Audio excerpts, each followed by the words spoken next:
götür bak, biz bir yolda yok. Sevgiyle dolu her sabah her akşam. Revan gülüşün günüme bahar, senle bu hayat ne güzel tamam. Biz üç neferik hoşbəxt ailə,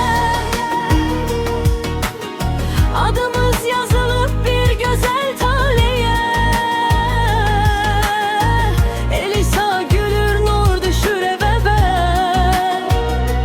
Benim sevgim bir ömür sene. Akşam olur sessizce bir an, yanımda sen bu en güzel zaman. Bakışların danışır sessiz, sen varsan diye dünya sakit deniz. Biz üç neferik hoşbəxt ailə,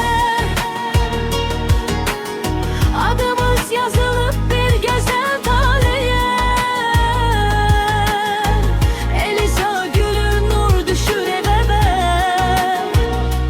Benim sevgim bir ömür seninle.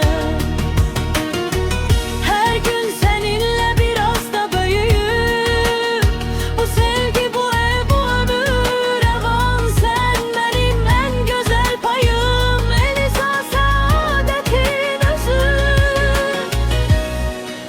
evin nuru.